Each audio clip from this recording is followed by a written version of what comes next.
Hebrews chapter 13, verse 4. Marriage is honorable in all, and the bed undefiled. But whoremongers and adulterers God will judge.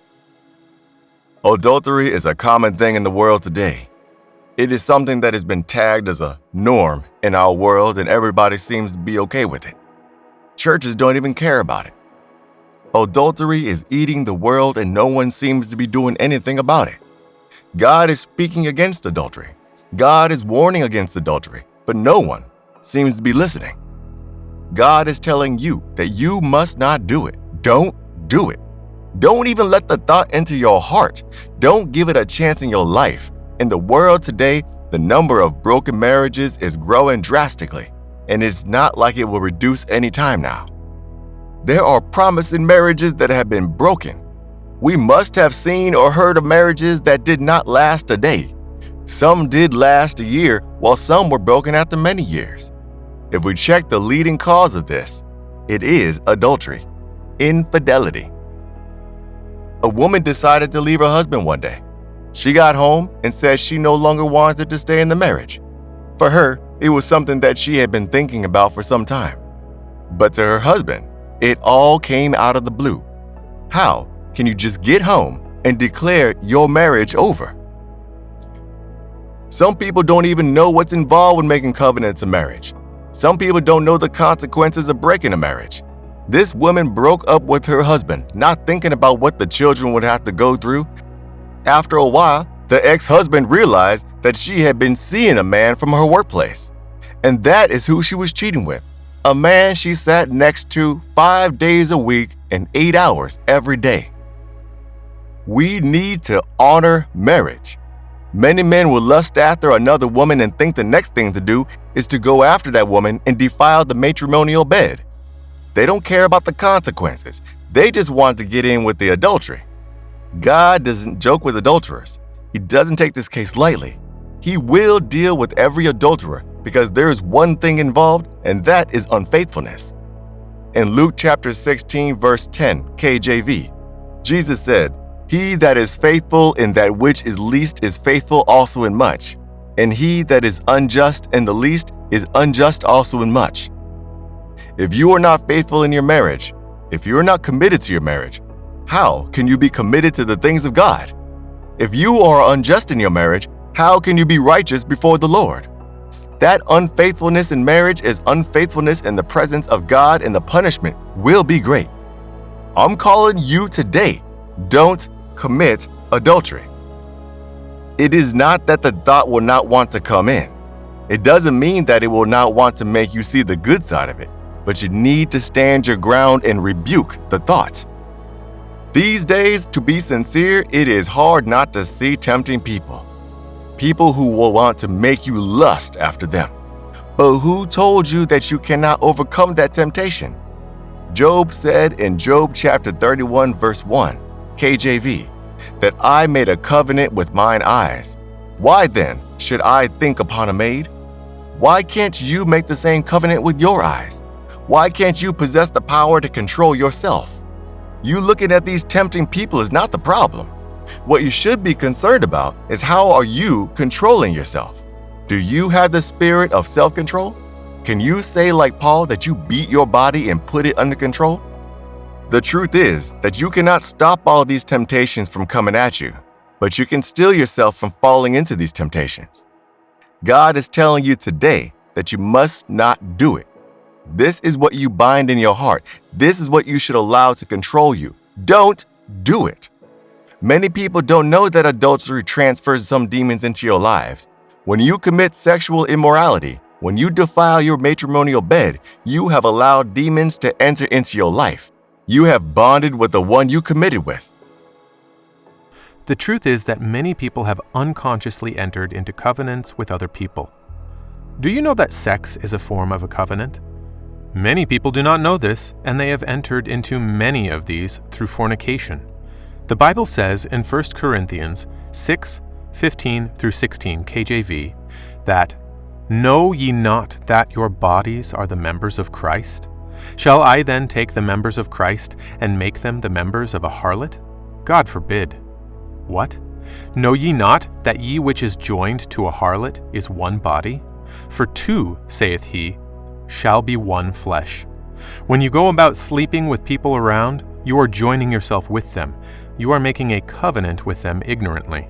Until you break these covenants, some things will be hard for you in this life. That is the truth. This is why it is so important to stay faithful in your marriages. Husbands and wives, be faithful to one another. Don't invite other people into your marriages. If you are a single person, don't just be joining yourself and becoming one flesh with everyone. Paul quoted from Genesis 2:24, which reveals God's design for both sex and marriage, a man and a woman becoming united, physically and spiritually, as one flesh or one body. A man was testifying about how God delivered him, and he spoke of how he fornicated with a woman, and literally for the next week he was struggling with the spirit of depression. The whole week. Prior to that, he had never struggled with the spirit of heaviness, but that whole week it felt like a dark cloud was over this man. After a week, he felt a lot better, and then fast forward again, he slipped up and slept with his same woman, and the dark cloud came again. He didn't feel like leaving his room or bed. He was missing work, and that wasn't even like him. He was a go-getter, but he was sleeping with a woman that he had no intention of marrying. He only found her physically attractive, but it almost cost him his job. This spirit of heaviness only ever came when he was engaged with this woman. The next time you are tempted, think to yourself, would I want to be joined in one flesh and spirit with this person? The problems of the person are transferred to your life. Look around. People who commit adultery are always troubles, and they possess negative energies around them. When the Bible is saying you should not go into adultery, you think if you do, it will affect God? It is because of you. It is to save you from destruction. Don't commit adultery. It is for your good. There are temptations out there. There are people who are actively working to make you fall into the pit of death. There are powers sponsoring people to get you. I've read many stories of Christians, pastors, apostles, prophets who have allowed adultery to destroy their destinies. Adultery will never leave you to remain great. It will haunt you till you become useless. Adultery is a silent killer. You will think you're safe until it comes at you. Why would you see what can kill you? What can destroy your marriage? What can make you useless and still go into it? Why? No wonder Solomon said in Proverbs chapter 6 verse 32, NIV, that but a man who commits adultery has no sense. Whoever does so destroys himself. If they have sense and they know what adultery can do to them, they'll never go into it. Are you thinking of committing adultery? It might look good to you. You might think you'll do it and then you'll be safe. You can never be safe doing adultery. There is nothing safe about it. You are gradually destroying your soul. It will take you years to get back to your stand if you ever go into adultery. When you start cheating on your partner, there are many things that will follow. You need to know that no matter how much you love your partner when you commit adultery, some things will start to manifest in your life. Proverbs chapter 1 verse 10 tells us that when these people come to entice you, do not give in to them. This is the time to start acting as a true Christian. It is time to start controlling our bodies and beat them so that we will not go into adultery. It is not always easy to run from this kind of temptation, but I want you to know that with Christ in you, you will always overcome these temptations. God is warning you today to run from adultery. Whenever you are seduced, run for your life. If you are alone with a person of the opposite sex and you're feeling temptation, don't try to exercise your self-control then. Run. Remove yourself from the situation. Proverbs chapter 7 verse 24 through 27 KJV. Hearken unto me now, therefore, O ye children, and attend to the words of my mouth. Let not thine heart decline to her ways, go not astray in her paths. For she hath cast down many wounded.